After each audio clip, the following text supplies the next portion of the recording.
ริญพรทุกคน在座嘅各位吉祥如意。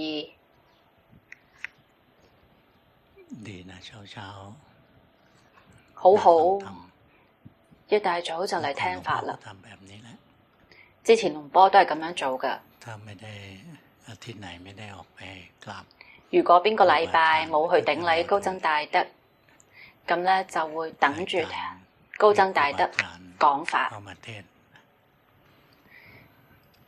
有以前呢就會有高僧大德嚟講法。ที่ดีนะยุคก่อนก็มีหลายองค์咁以前嗰個時代有好多位好嘅高僧大德會過嚟講法。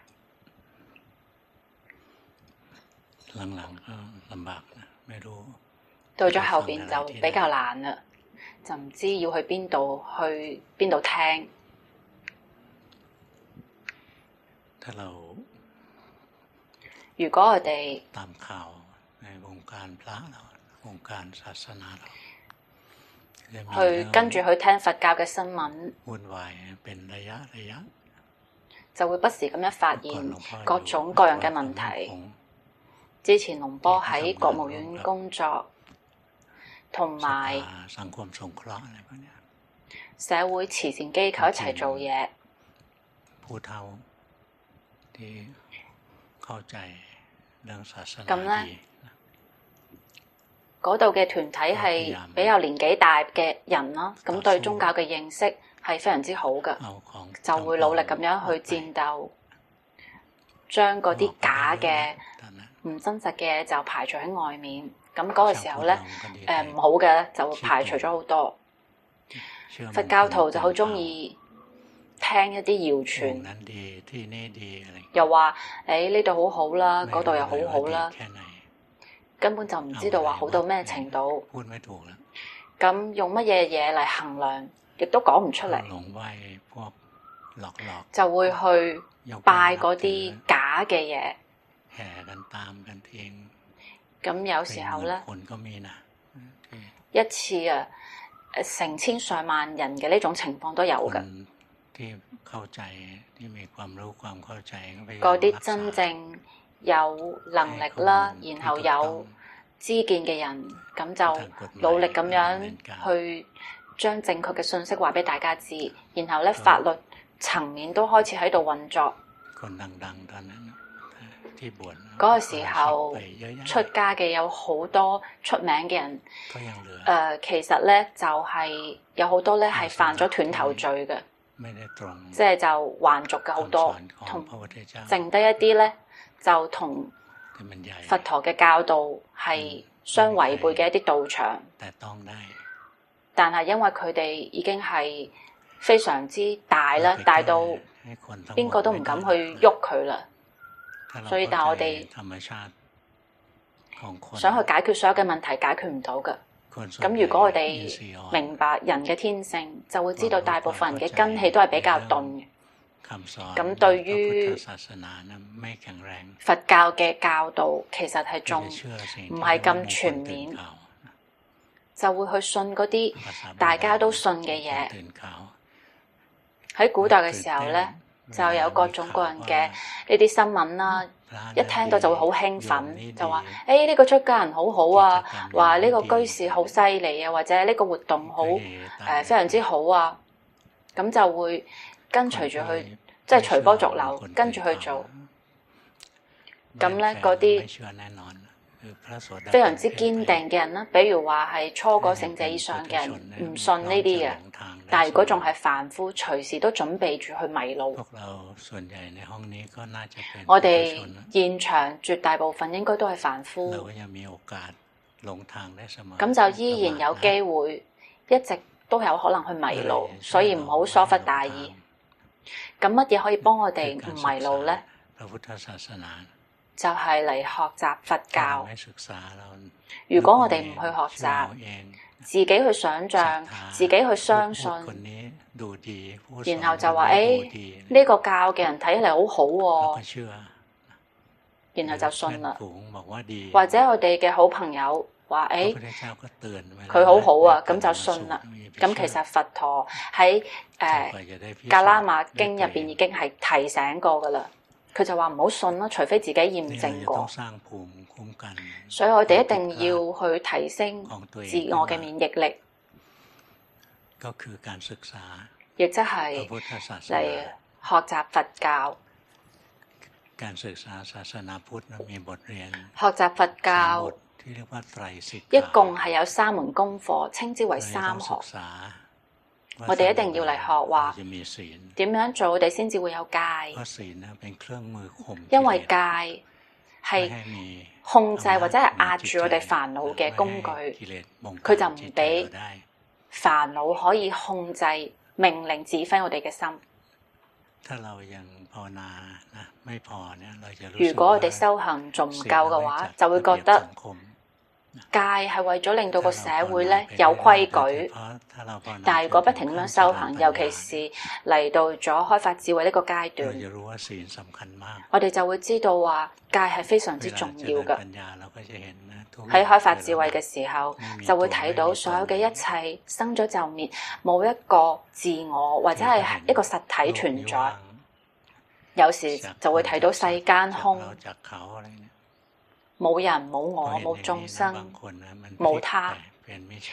我哋一旦咁樣去見到咧，有啲人就會即刻轉過嚟，從變成邪見啦，就話冇我亦都冇佢，咁啊想做乜嘢都隨順我哋嘅煩惱啦，想做咩壞事就去做啦，因為冇我啊嘛。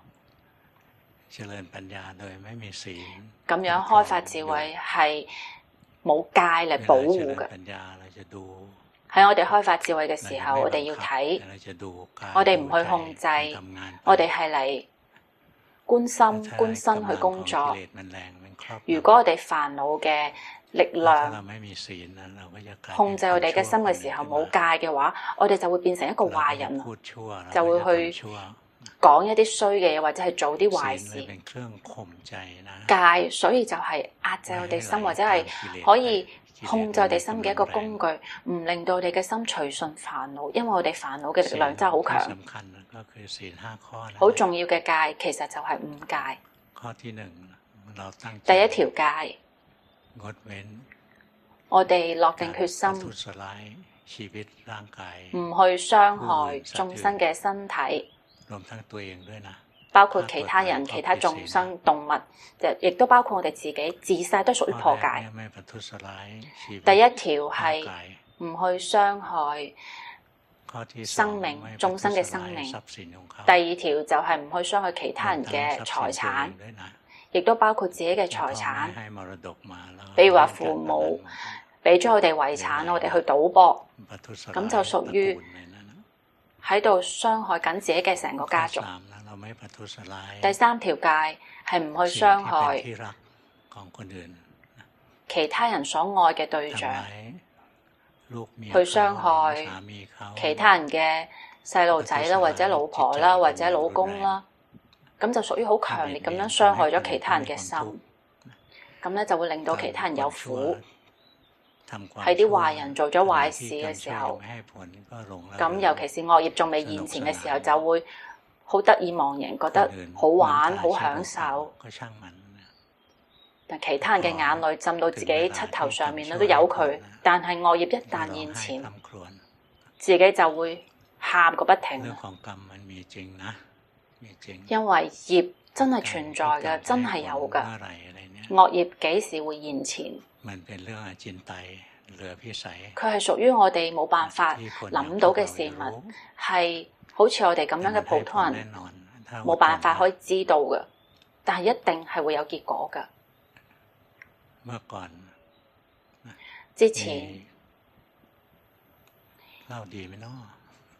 唔知道分享好唔好分享俾大家呢？因為有好多人嚟攻擊龍坡，想傷害龍坡嘅呢個明星，佢係為咗想要傷害一切嘢。咁咧有一部分人佢就信咗，就唔再修行啦。咁另一部分就非常非常咁樣討厭佛教，就話佛教唔好，覺得有嘅只係唔好嘅出家人。但係我哋一定要分開，唔好嘅出家人同佛教唔好，完全唔係一件事。咁嗰啲人咧就約埋一齊嚟攻擊龍坡啦，就好似係約埋一齊嚟攻擊龍波，但龍波咧就唔需要做啲乜嘢，乜嘢都唔做，包括 DHI 嚟檢查，龍波仲會俾佢哋一啲信息。咁佢哋如果冇咁樣嘅信息咧，咁咧又繼續會俾佢哋一啲信息，根本都冇咩會驚，冇咩需要話收埋嘅嘢。咁嗰啲人就想嚟破壞龍波嘅名聲，但係龍波一啲動搖都冇。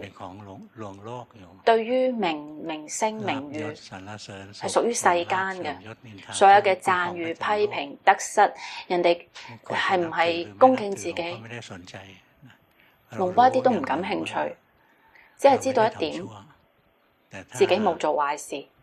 但係如果一定要被攻擊、被懲罰，咁就屬於自己係過去嘅惡業會現前啦。但係心咧係根本唔會覺得好燥熱嘅。咁隨住時間拖移，睇到嘛？嗰啲想要傷害龍波嘅人，冇個係睇起身係非常之好嘅，想破壞龍波嘅名譽，但係最後全部都係傷害咗自己嘅名聲。呢就係屬於呢個係屬於業方面嘅內容咯。咁理解起身就有啲難，但係要忍耐一啲，不停咁樣去做好事。嗰個時候真正保護龍波嘅其實就係戒，因為自己從來都冇呃過邊個，從來都冇同邊個去伸手要錢，所以根本就唔怕邊個嚟檢查，你想查就查啦，自己根本就唔驚。戒係可以保護我哋自己嘅，所以如果我哋真係有戒，我哋持嘅嗰啲戒就會保護我哋。第一條戒，唔去傷害我哋嘅身體同埋眾生嘅身體；第二就唔傷害其他人嘅財產；第三就係唔去傷害其他人所愛嘅事物。第四就係我哋唔去傷害自己或者其他人，透過嗰啲唔好嘅語言去傷害。講唔好嘅嘢就係講假嘅嘢啦、假話啦，或者係令到人哋嘈交嘅話啦，講啲粗口啦，又或者講冇意義嘅話啦。咁呢個唔單單喺度傷害緊其他人，亦都喺度傷害緊自己。譬如話有好幾個員工，咁其中有一個佢中意去告狀，咁咧佢有啲告嘅狀，有啲係真嘅，有啲唔係真嘅。咁其實呢個已經係講假話啦，講大話啦。佢以前譬如話經常同老闆投訴其他人，佢就會覺得好好啦，佢會得到面子啦。但係佢唔知咧，其實老闆咧就會覺得中意投訴嘅人係唔可以信賴嘅。咁好嘅全部都係自己得到咯，衰嘅全部都係其他人嘅嘢。咁自己就唔會咁可信啦。而嗰啲講真話嘅人係真係有信譽嘅，係可以相信嘅。呢個就係持戒嘅好處啦。而第五條戒就屬於傷害自己嘅覺性同埋正知，就好似吸毒上癮啦，或者係飲酒上癮啦。咁而家有好多啦，已經講唔出嚟。你有啲咩藥呢種，或者係嗰種藥呢種藥咧，其實嗰啲都係傷害緊自己，傷害自己嘅覺性同埋正知。所以呢五條戒，我哋一開始嘅階段要去俾心機去持守。我哋俾心機去持戒，就喺度學法，亦都喺度修行或者實修啦。我哋唔好太膚淺咁樣去界定話修行，只不過係打坐同埋經行。喺我哋俾心機去持五戒嘅時候，就已經喺度修行緊啦。佢就會令我哋可以去避免嗰啲唔好嘅行為，可以更加令我哋嘅美德同埋啲好嘅品質可以得到提升。要持戒，一開始需要先有動機去避免呢五種唔好嘅行為，一定要落定決心。我哋唔需要同邊個人去求戒，唔需要同黃波求話，唔該俾我戒啦，同我受戒啦。咁就算受咗俾你，你都會抌低佢嘅，因為心根本就冇諗過去持守。但係如果我哋嘅心想去持戒，唔需要同邊個去求，我哋就自己落定決心，我哋唔去傷害其他人、其他嘅眾生。咁我哋喺各個方面都唔去傷害，我哋唔去講大話，我哋唔傷害自己嘅覺性同埋正知，唔會去掂嗰啲上癮嘅嘢。其實唔需要同邊個去求，我哋只要喺心入邊落定決心守就得啦。咁咧，至於持更高嘅戒，咁戒有好幾個層次嘅，一條一條嘅呢種戒稱之為八地摩卡。咁仲有好幾樣戒啦。對於修行嚟講咧，就有非常之好嘅戒，就稱之為根律儀戒。根律儀戒就係有覺性嚟保護自己嘅心。喺我哋嘅眼睇到畫面，我哋嘅耳仔聽到聲音，鼻聞到氣味，我哋嘅脷嘗到味道，或者我哋嘅身體接觸，然後心或者係有咗念頭，喺心入邊有咗反應。心有時候生起苦，有時候生起樂，有時候咧就會有善，又會生起不善，生起苦樂都仲未有幾多。如果生起咗善都好好，但係生起不善咧，我哋要有覺性去及時咁樣去知道。事實上全部都要可以及時知道。我哋有樂要知道啦，有苦要知道啦，有善同不善都要去知道。喺眼耳鼻舌身意接觸到所緣嘅時候，心咧就會有變化。要有覺性及時咁樣去知道。咁喺不善發生起嘅時候，我哋都要有覺性及時咁樣去知道。不善佢就控制唔到我哋嘅心啦。比如話我哋諗到一個人，我哋就特別憎佢，親心生起啦。我哋就想鬧佢，想要去呢個報復佢，或者係栽贓陷害佢，又親心生起。我哋如果有覺性，及時咁樣睇到心有親心。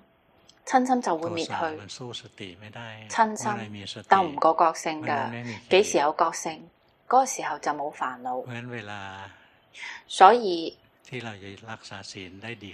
我哋想要持戒持得好好，一定要將一條一條咁樣嘅戒咧，就上升到成為一條戒，亦即係有覺性去呵護自己嘅心，淨係剩返呢一條。咁無論幾百條戒，全部都會可以自動咁樣去持到，自動咁樣可以去守到。所以眼耳鼻舌身意接觸到所緣，生起苦生起樂，喺我哋嘅心入邊有苦樂，要及時咁樣知道。喺我哋嘅心入邊生起咗善不善，要及時咁樣知道。咁咧，我哋就保證唔會破戒，因為我哋有覺性及時知道咧，我哋嘅煩惱就會滅去。邊個可以令我哋破戒？一個人之所以會破戒，可以破戒，係因為煩惱控制咗心。如果我哋可以及時咁樣知道自己嘅心，話我呢個係貪心生起啦，我哋就唔會去愛邊個，去偷邊個嘅嘢，唔會呃邊個，唔會去侵佔邊個嘅財產，唔會同人哋發生呢啲唔正當嘅關係，咁就會有自動自發嘅戒。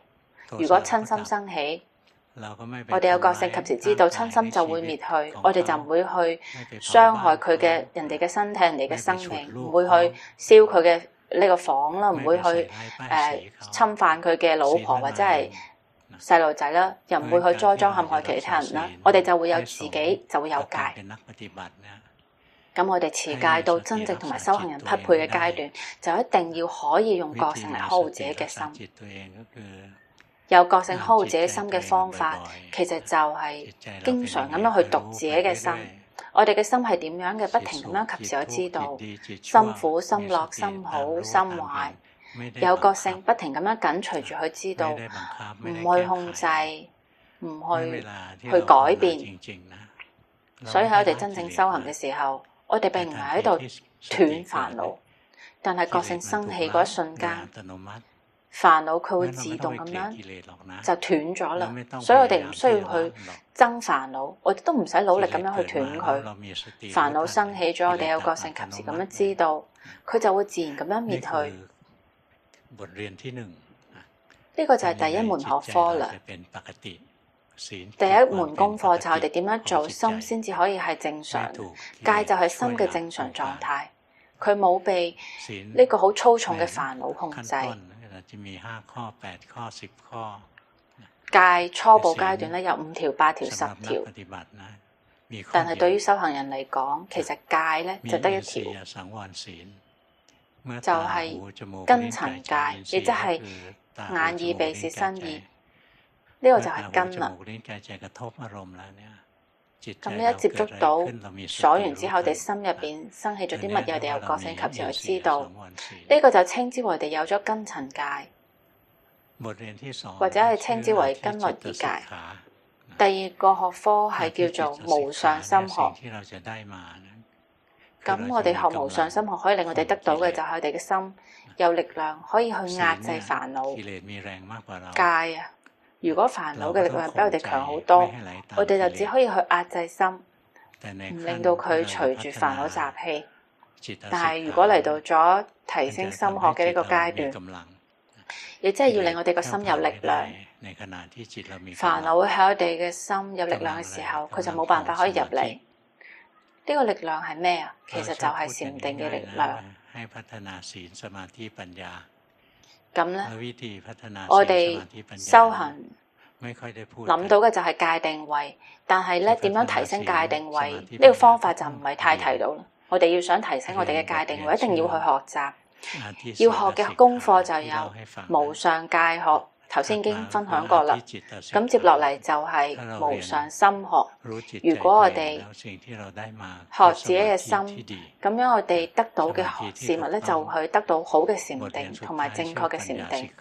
最後一個學科就叫做無上慧學。我哋係學習一直到睇到名色身心，因為名色身心都喺度示現3法印，因為如實觀，所以厭離。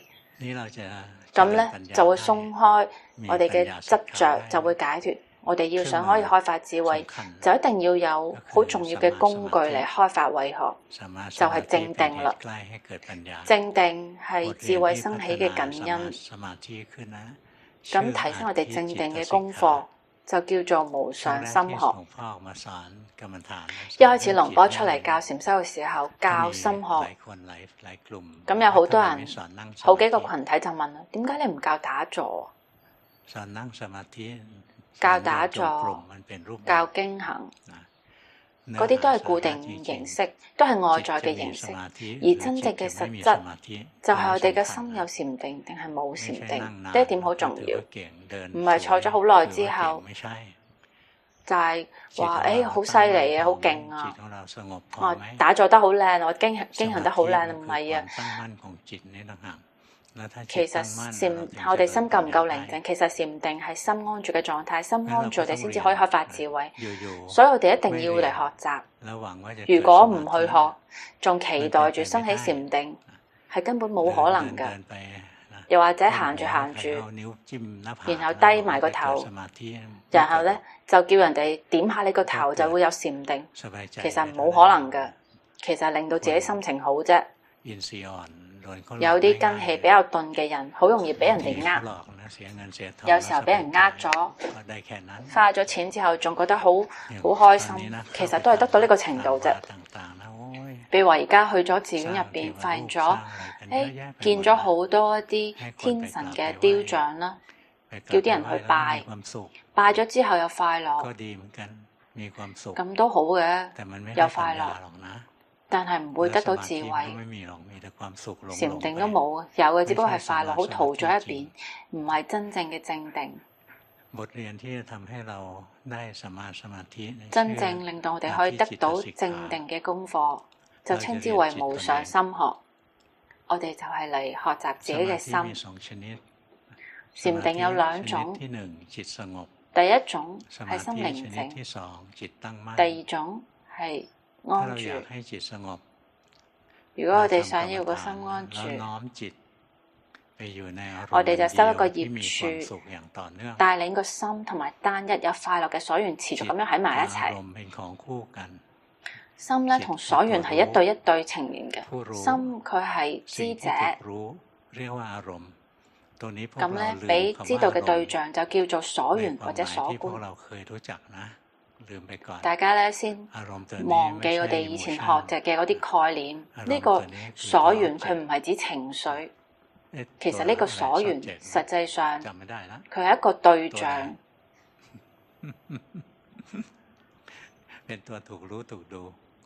佢其實就係被覺知、被觀察嘅對象。比如話色、聲、香、味、觸、法，包括世界嘅呢啲都係所緣。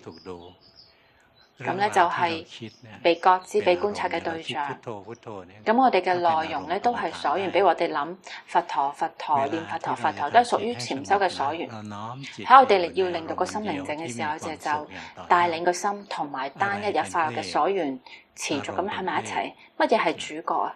其實所緣係主角，所緣係主要嘅，心同埋所緣喺埋一齊。所以要令到佢寧靜，就帶領個心喺單一嘅所緣上面。因為心有快樂，心就唔會掙扎啦，唔會一陣去捉呢個所緣，一陣去捉嗰個所緣。心之所以會去散開去揾呢個所緣嗰個所緣，就係因為心散亂。如果我哋同單一嘅所緣喺埋一齊之後，舒服，好舒服。咁咧，心就唔會走去其他地方，我哋就會得到寧靜嘅禪定，就稱之為止禪，亦即係心寧靜喺單一嘅所緣入邊。如果我哋想獲得安住嘅熱禪定，就唔係將所緣作為主角啦，我哋係將心作為主角。我哋同原來一樣用同樣嘅業處修業處，但係比如話念佛陀、佛陀或者呼吸，我哋咧本嚟應該帶住個心去靜止喺個呼吸或者係佛陀上，但係我哋而家就變成觀自己嘅心。如果我哋嘅心走到呼吸上面，我哋及時知道；就算係走到呼吸上面，我哋都要去知道；或者係走咗去念誦佛陀上面，都要及時知道；或者係走到其他地方去諗其他嘅嘢啦。比如話打坐嘅時候就諗到要翻屋企啦，要做嘢啦，要及時咁樣知道話心已經迷失去諗啦。如果幾時我哋有覺性，知道迷失嘅心，咁咧就係呢個就係用心作為主角。如果我哋心迷失，知道迷失去諗，無論係緊盯或者係迷失去緊盯，都全部都係迷失。我哋有覺性，及時咁樣知道迷失，迷失嘅心就會滅去，知者嘅心就會生起。其實呢個同頭先分享嘅都係同一個原則。我哋幾時有覺性，不善就會喺嗰個時間滅去。迷失嘅心稱之為有一個煩惱係叫做散亂，屬於有痴嘅心。如果我哋有覺性，及時咁樣知道心迷失，迷失嘅心就會自動咁樣滅去。一旦心冇迷失，其實就係有覺知自己嘅心啦。所以覺知嘅心同迷失嘅心，佢哋係屬於相反。如果我哋冇覺性，就會有迷失嘅心；如果我哋有覺性，及時知道自己嘅心，心就會自己生起覺知嘅心。我哋唔需要做啲乜嘢，佢係自己覺知嘅，佢係自動嘅。所以大家要嚟學習呢一門功課，稱之為無上嘅心學。如果我哋同單嘅所緣喺埋一齊，我哋就會得到寧靜嘅禪定，可以用嚟休息，令個心有力量。如果我哋及時知道自己嘅心，就會得到安住嘅禪定。安住嘅心就唔會走嚟走去，佢可以用嚟開發智慧。咁至於寧靜於單一所緣嘅心，可以用嚟休息，兩個都有好處。呢個學科就稱之為無上嘅心學，或者增上心學。事實上，增上心學比呢個更加深、更加細，亦即係可以修禪，可以修 jhana。咁咧 ，jhana 有兩種，一種係佛教之外嘅 jhana，一種咧就係屬於佛教入邊嘅 jhana。咁咧，真正區別嘅咧，以龍波嚟睇。佢其實就係覺性。如果打坐咗之後，我哋帶住個心，然後咧迷迷糊糊或者睇到呢個或者嗰樣嘢，然後好陶醉、好享受又冇覺性，咁其實得到嘅係邪定。打坐咗之後迷迷糊糊冇覺知，咁樣就係邪定啦。如果有覺知，先至會稱之為係正定。所以我哋要好完整咁樣嚟修真相嘅心學。咁咧，要入到 jhana 嘅話，就一定要修禪修嘅業處，令我哋可以入到個 jhana。但係並唔係所有嘅所緣都可以生喺 jhana 嘅。真正可以有 jhana 嘅，只係一啲禪修嘅所緣，比如話念佛陀。咁咧就唔會生起 jhana。但係如果係阿那巴那薩跌或者係安般念咧，就可以修 jhana 啦。而身自念嘅觀去頭髮啦、皮膚啦、指甲、牙齒同埋肌肉啦，都係稱之為修 jhana。而修慈悲觀，去修慈心或者悲心，呢個都可以嚟到無色界定。呢個係如果係修10片，都可以修到無色界定，可以生起 jhana。所以我哋如果要想修 jhana，就一定要去選擇我哋嘅業處，比如我哋坐住念經，不停咁樣念經。咁自然嘅情況係唔會生起 jhana 嘅，咁佢就係好淺嘅寧靜，好快咧就會重新散亂啦。但係如果我哋修安般念，去呼吸，然之後呼吸停止變成咗光，我哋嘅心就會捉住呢個光，呢個稱之為沉。心同光打成一片，冇走去其他嘅地方，呢個稱之為事。有喜有樂有一心生起，呢個心就開始有力量啦。接落嚟就會睇到心依然呢仲同光喺埋一齊，打成一片，心依然仲係外送。咁咧心就可以斷咗尋同埋斷事，就唔會再同業處再喺埋一齊，又會逆流翻過嚟揾心，咁心就變成知者嘅心。所以淨係到二禪入邊先可以斷尋事，知者嘅心先至會生起。喺三藏經典入邊就會話係一境性，一境性嘅一。咁咧研究經典嘅人就會話一境性就係禪定，但係初禪已經係禪定啦，近行定都係禪定，安置定都係禪定，但係仲未真正咁樣去安慰到。咁咧，其實心嘅一境性就係一嘅狀態，有所緣有好多，但係心係一。所緣可以不停運動變化，但係心係一，心只係觀者。所以慢慢修行，直至嚟到咗八定，呢個就唔講啦，浪費時間。大部分人都仲未可以修到初禪，咁呢個時代定係得好少人先至可以做到。所以龍波就教心學係對嗰啲修唔到 jhana 嘅人嚟教嘅，咁亦即係依賴覺性，咁不停咁樣及時知道自己嘅心。如果係需要寧靜，就引導嘅心同單一嘅所緣喺埋一齊，但唔好缺少覺性，咁樣就可以得到止禪。如果我哋及時咁樣知道迷失嘅心、走咗嘅心，我哋就會得到安住嘅心。安住嘅心係完全可以睇到三法印嘅，稱之為觀禪。就算同嗰啲入心定嘅人比咧，力量就唔算好大，但係都夠用啦。大部分嘅阿羅漢喺佢哋證阿羅漢之前，其實係冇入 jhana 嘅。基本上所有人喺500位阿羅漢入邊，真正有3名嘅阿羅漢有60位，有六通嘅阿羅漢有60位，咁咧有無色界嘅定嘅阿羅漢有60位，剩得嗰300幾位，就係我哋咁樣嘅人啦。就借助剎那定嘅力量開發智慧，然之後心一瞬間咁樣安住。大部分人都係要行呢條路嘅，同佛陀嘅時代開始就係咁樣噶啦。並唔係話喺佛陀嘅時代，每一個人咧都好犀利可以入定，其實得好少嘅人可以做到。一旦我哋嘅心安住咗，最後就嚟到咗最後一門學科啦。我哋學習佛教嘅最後一門學科就係稱之為慧學，亦即係學習去生起智慧。要想生起智慧，可以做到好幾個層次。咁咧最基礎嘅就話去讀啦，去聽啦，去睇視頻啦，亦即係借助去學習其他人嘅智慧。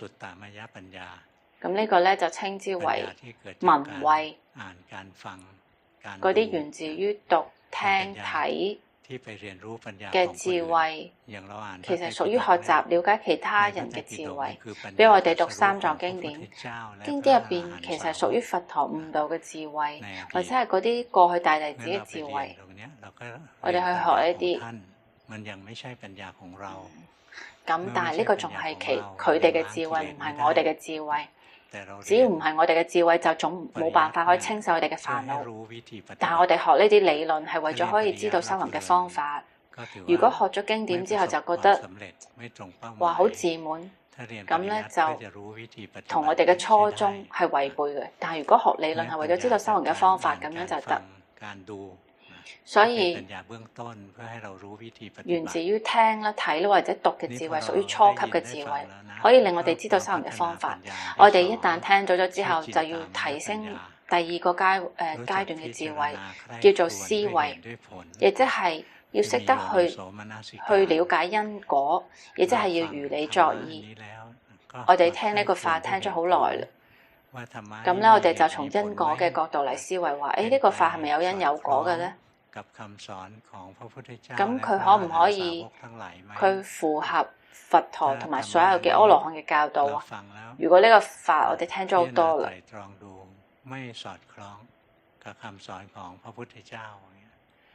咁咧我哋去法我哋聽咗去思考話，同佛陀同埋阿羅漢嘅教導一唔一致啊？我哋發現唔一致嘅話就係假噶啦，我哋完全可以區分啦。咁所以都係有好處嘅。咁呢個時代嘅人第一、第二階段嘅智慧都有啦，唔學唔讀唔聽就以為自己係佛教徒，一出世就有佛教徒嘅血液啊！但係佛教徒係冇辦法透過 DNA 嚟傳承嘅。我哋唔係因為我哋嘅 DNA 成為佛教徒，而係因為我哋嚟學法、嚟學佛陀嘅教導，先至成為佛教徒。所以大部分人其實從來都冇學過嘅，就只係信嗰啲亂七八糟嘅事，又唔識得去思維分析，咁就有可能俾人牽住個鼻走啦，想離苦、想修行。結果咧就俾個細路仔去點呢個額頭，其實嗰啲根本就同佛教完全冇關係。如果我哋學過啦，至少我哋要學經典理論啦，就唔會俾人呃。嗰個唔係佛教，佛教教我哋要去靠自己。記唔記得讚即係法嘅品德嘅嗰個念誦內容？佢話神話卡多帕加瓦達檀摩，亦即係佛陀所教嘅法係新跌鐵過，係完全可以跟住去睇到嘅。而且阿加呢個係唔受時間限制，係冇所謂嘅舊嘅，亦都冇所謂嘅過時。仲有法咧係阿希拔舌過，係完全可以嚟驗證嘅。唔係話你嚟信啦，而係去話俾其他人知，你要唔要嚟試下咧？你要唔要嚟試下去實修咧？所以佛陀嘅法唔係嚟邀請大家相信嘅，而係邀請大家嚟驗證。如果話嚟打咗啦，你信啦就會睇到光啊，咁嗰個有可能催眠術都可以做到，唔係咩好難嘅事。所以修行嘅方法點樣做咧？就係阿希拔舌過，就係要嚟驗證。咁點樣驗證咧？我笨啊！依個就係翻轉頭嚟，係揾自己嚟認識、了解自己嘅身同埋心。我笨啊！依個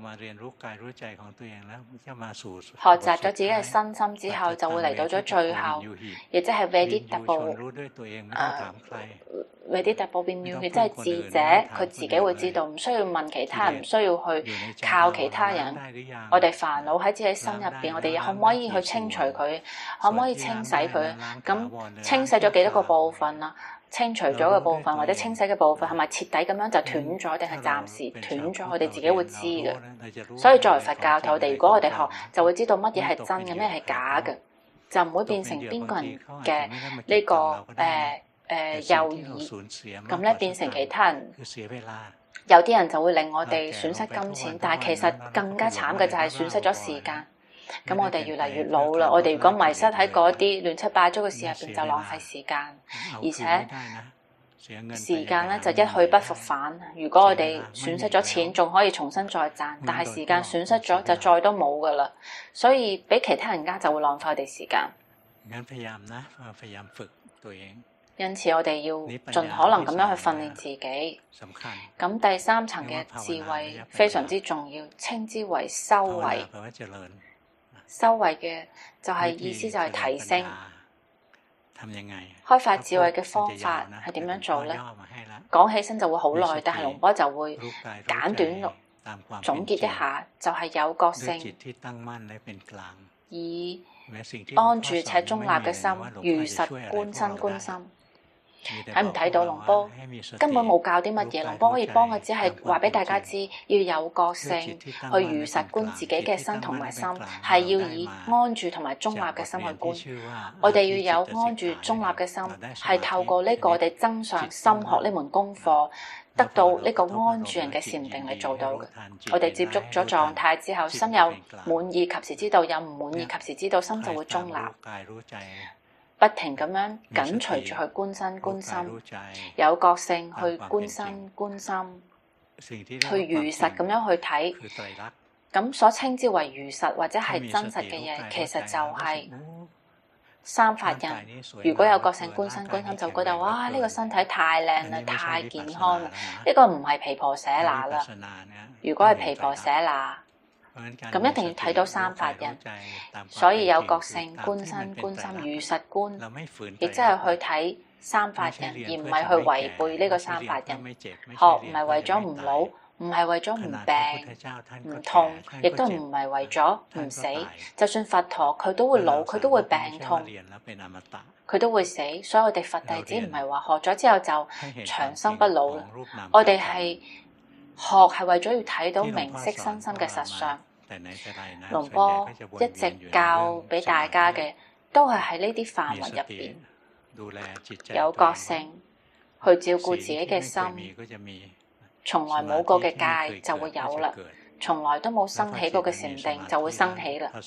咁心有咗禪定之後，覺性捕捉到身體，就會睇到新嘅三法印，然後覺性捕捉到心，就會睇到新嘅三法印。